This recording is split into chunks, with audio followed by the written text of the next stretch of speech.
KKM class में आप सभी बच्चों का जो है स्वागत है। आज बहुत ही अच्छा टॉपिक लेकर आया हूँ जिसका नाम है एंटी मार्कोनी काफ का नियम। ये मोनो हैलोअल्केन बनाने की जो विधियों में ही आता है। इससे पहले हमने बताया था मार्कोनी काफ का नियम। तो इससे पहले अगर हमने बताया था मार्कोनी काफ का नियम, तो आज बताने वाले हैं एंटी मार्कोनी काफ का नियम क्या होता है। आपको याद होगा एंटी मार्कोनी काफ के नियम से पहले बताया था मार्कोनी काफ का नियम। ये मार्कोनी काफ का नियम जो है असमित एल्कीनों पर लागू होता है। ये असमित एल्कीनों से जुड़ने वाले हाइड्रोजन हाइलाइड का जो ऋण वाला भाग था वो कार्बन कार्बन डबल बॉन्ड के उस कार्बन से जुड़ता था जिस पर जो है हाइड्रोजन परमाणु की संख्या कम थी। ठीक, कार्बन कार्बन डबल बॉन्ड के उस कार्बन से जुड़ता है जिस पर हाइड्रोजन परमाणु की संख्या कम थी। इस नियम को मार्कोनी काफ का नियम कहते हैं। आज बताने वाले हैं कि एंटी मार्कोनी काफ का नियम क्या होता है। तो हेडिंग लगाइएगा एंटी मार्कोनी काफ का नियम। इसे खैरेस प्रभाव भी कहते हैं। इसे जो है खैरेस प्रभाव भी कहते हैं। कौन सा प्रभाव? खैरेस प्रभाव। तो खैरेस प्रभाव के नाम से भी जो है यह रिएक्शन जाना जाता है एंटी मार्कोनी काफ का नियम। ठीक है, एंटी मार्कोनी काफ का नियम या खैरेस प्रभाव के नाम से ही जाना जाता है। तो हेडिंग लगेगा एंटी मार्कोनी काफ का नियम। टॉपिक का नाम है एंटी मार्कोनी काफ का नियम। अच्छा, इसको अगर आपको जानना है तो सबसे पहले आप जो है जानिएगा, एक होता है असम्मित एल्कीन।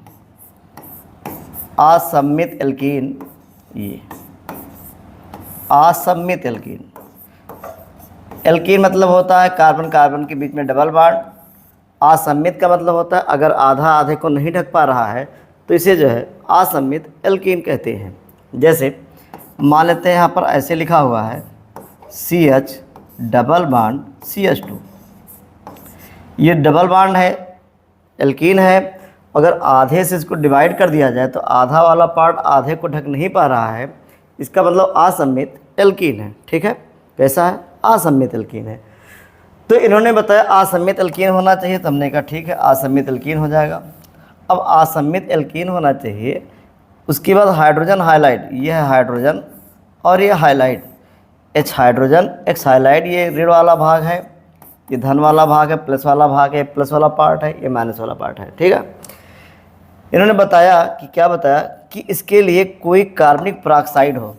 इसके लिए जो है कोई कार्बनिक पेरोक्साइड हो, कोई कार्बनिक पेरोक्साइड। यहाँ पे लिख दिया कार्बनिक पेरोक्साइड, मतलब कार्बनिक का कोई पेरोक्साइड हो। ये कार्बनिक पेरोक्साइड, कार्बनिक पेरोक्साइड होना चाहिए। अगर यह न मिले तो ऑक्सीजन की उपस्थिति होनी चाहिए। कार्बनिक पेरोक्साइड हो, अगर यह न मिले तो ऑक्सीजन की उपस्थिति होनी चाहिए। दो में से एक होना चाहिए। ठीक है ना? तुम बताओ, ठीक है? किसकी उपस्थिति? कार्बनिक पेरोक्साइड की उपस्थिति में। ठीक, फिर इन्होंने बताया क्या कि असम्मित एल्कीन हो, तो हमने लिख दिया असम्मित alkene RCH double bond CH2। ये असम्मित एल्कीन है। ठीक, ये एल्कीन तो है लेकिन कैसा है? असम्मित है। इसको लिख दिया असम्मित एल्कीन। असम्मित एल्कीन कैसा एल्कीन है? असम्मित एल्कीन। और यहाँ पर हाइड्रोजन हाइलाइड, ये हाइड्रोजन है और ये हाइलाइड है। ये हाइड्रोजन है और हाइलाइड है। इसका ऋण वाला भाग है कार्बन कार्बन डबल बॉन्ड के उस कार्बन से जुड़ेगा जिस पर हाइड्रोजन परमाणु की संख्या अधिक होगी। मार्कोनी काफ के नियम में कम था और इसमें अधिक होगा।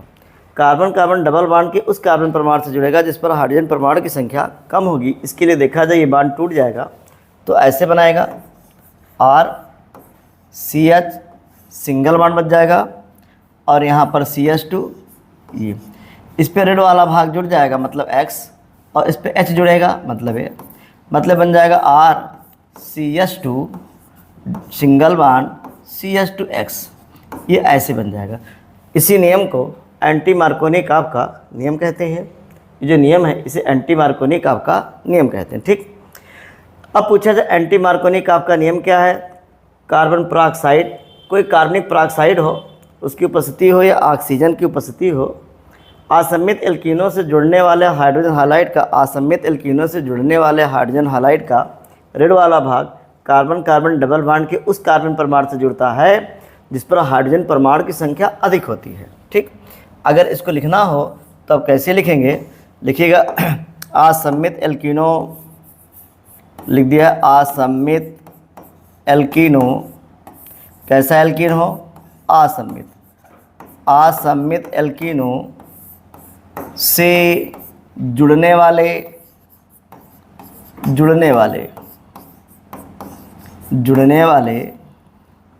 हाइड्रोजन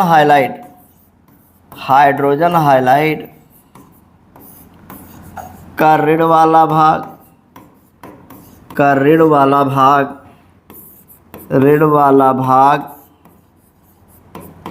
वाला भाग कार्बन कार्बन डबल बॉन्ड के उस कार्बन परमाणु से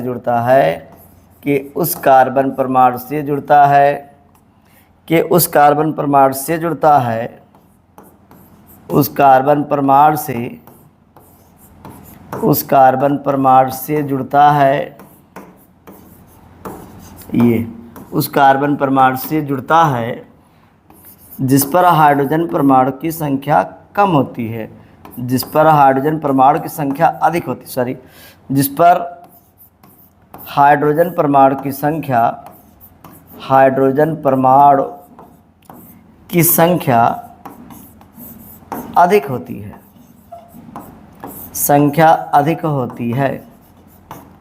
अधिक होती है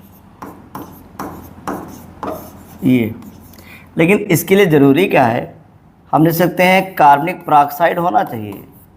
कार्बनिक पेरोक्साइड, ऊपर लिख दिया है कार्बनिक पेरोक्साइड, या ऑक्सीजन की उपस्थिति में, या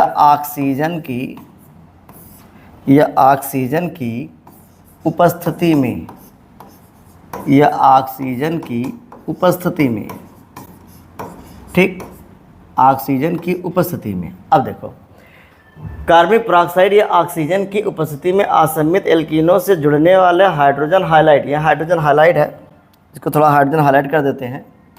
यह हाइड्रोजन हाइलाइड है, हाइड्रोजन हाइलाइड, जुड़ने वाले हाइड्रोजन हाइलाइड,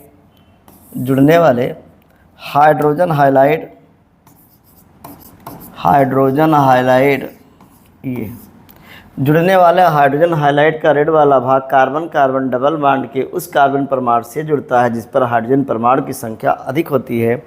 ऐसे नियम को एंटी मार्कोनी-काफ का नियम कहते हैं। कार्बनिक पेरोक्साइड या ऑक्सीजन की उपस्थिति में असममित एल्कीनों से जुड़ने वाले हाइड्रोजन हाइलाइड का ऋण वाला भाग कार्बन कार्बन डबल बॉन्ड के उस कार्बन परमाणु से जुड़ता है जिस पर हाइड्रोजन परमाणु की संख्या अधिक होती है। अब देखते हैं एग्जाम्पल।